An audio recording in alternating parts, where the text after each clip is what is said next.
Every single second, millions of chemical reactions are happening inside your body and all around you.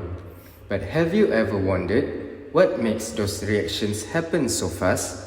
What turns milk into lactose-free milk? In this short documentary, we will explore how enzymes, which are nature's own catalysts, are changing the world around us. Heterogeneous catalysis happens when the catalyst is in a different phase than the reactants. Usually, the catalyst is a solid and the reactants are liquids or gases. The reaction takes place on the surface of the solid and the catalyst helps the reaction happen faster without being used up. This type of catalyst is very useful in many industries because it is efficient, easy to separate, and also can be reused.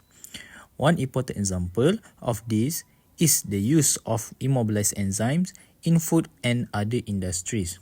Now, we will focus on how immobilized lactase enzymes help make lactose-free milk, improving life for many people. Lactase is an enzyme protein that acts as a catalyst inside all living organisms. Our chosen heterogeneous catalyst is immobilized lactase enzyme. Why is it important?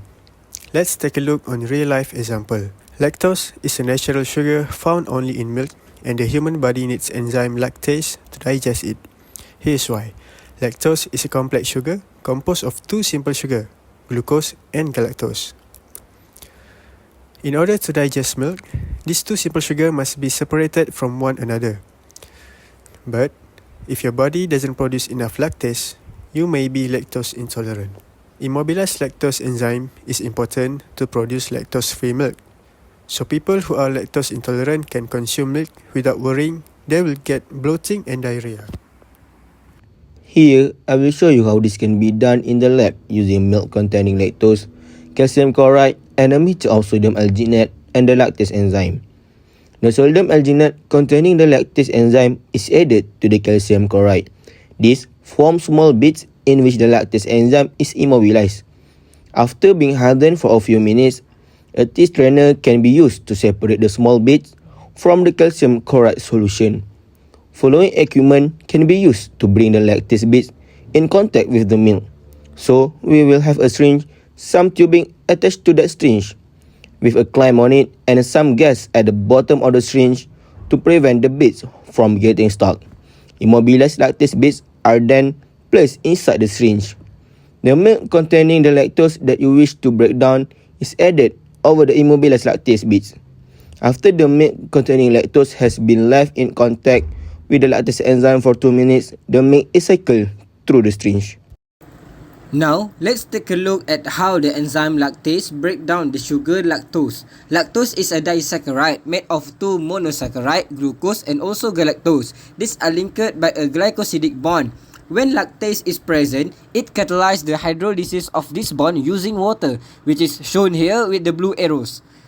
First, water donates a hydroxyl group to one sugar and a hydrogen to other, effectively breaking the glycosidic linkage.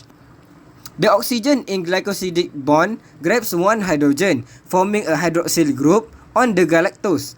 Meanwhile, the glucose side accepts an OH group, which is hydroxyl, restoring its cyclic structure. And just like that, lactose is split into two simpler sugar, glucose and also galactose, both of which can now be absorbed by our intestine.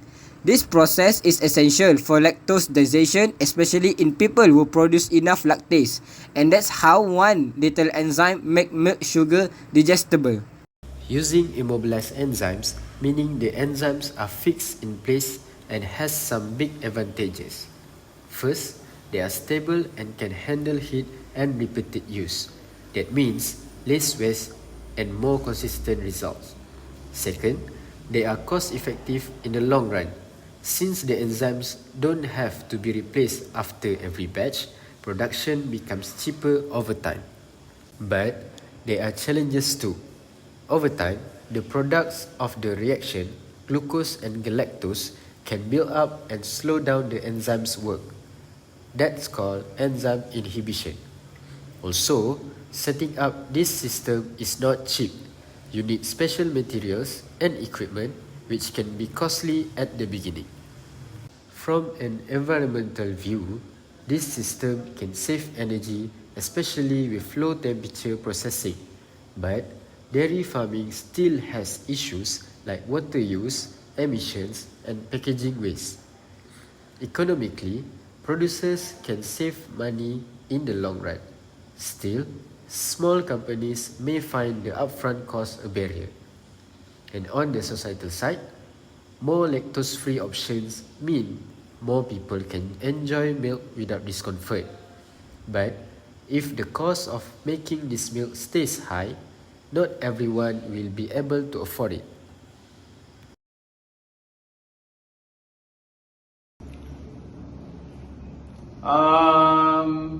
Rasanya macam pernah. Cikgu biologi saya sebut masa saya sekolah menengah dulu. Enzyme ni dia bantu cerna makanan je kan? Betul tak?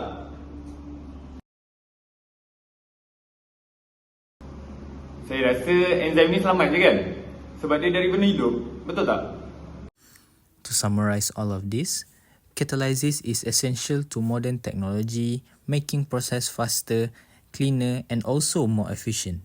It helps to create medicines, sustainable fuels, and everyday products that improve our lives. Immobilized enzymes show how science can solve real problems and also support a greener future. As we face global challenge, catalysis will keep driving innovation for a better world. So, the next time you enjoy lactose-free milk, remember the hidden power of catalysis behind it.